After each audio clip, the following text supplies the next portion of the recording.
আজকে যে অসহায় মানুষ, আপনাদের যে সহায় সম্পদের ক্ষতি হচ্ছে, এই ক্ষতির জন্য আমাদের দেশনেত্রী বেগম খালেদা জিয়া মর্মাহত, আমাদের দেশনায়ক তারেক রহমান মর্মাহত, আমাদের নেতা মিয়া নুরুদ্দিন অপু মর্মাহত, আমাদের জেলা বিএনপি সহ আমাদের খালেদা জিয়া, দেশনেত্রী তারেক রহমান, নুরুদ্দিন অপু সহ আমরা জেলা বিএনপির সর্বস্তরের নেতাকর্মী আমরা এই ভাঙন কবলিত এলাকার ভাইদের পাশে আছি। পাশাপাশিভাবে একটি কথা বলতে চাই, বিগত সরকার নদী ভাঙনের নামে লক্ষ হাজার কোটি টাকা লুটপাট করেছে।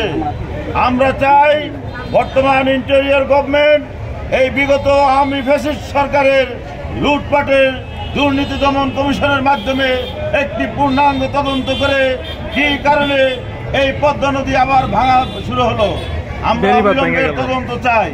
পাশাপাশিভাবে আমরা বলতে চাই, পদ্মার বর্তমান পানির স্রোত প্রায় 80 থেকে 90% পানি এই জায়গাতে নামতেছে।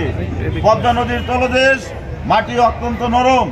আমরা বর্তমান সরকারের প্রতি অবিলম্বে দাবি জানাবো, অন্তত 10টি চ্যানেল তৈরি করে পদ্মার স্রোতকে ভাগ করে দিতে হবে, যাতে করে দক্ষিণ দিকে একটানা পদ্মার স্রোত না আসে। অবিলম্বে পদ্মার মধ্য স্থান দিয়ে 10টি চ্যানেল করার পরে এই নদীর স্রোতটাকে যেন ভাগ করে দেওয়া হয়। পাশাপাশিভাবে দ্রুত এই পদ্মার এই আমাদের মঙ্গলবাজার ঘাট থেকে শুরু করে সুরেশ্বর পর্যন্ত নদীর এই পার অবিলম্বে বাধাই করার জন্য এবং টেকসইভাবে বাঁধ দেওয়ার জন্য ব্যবস্থা নেওয়ার জন্য বর্তমান সরকারের প্রতি আহ্বান জানাচ্ছি।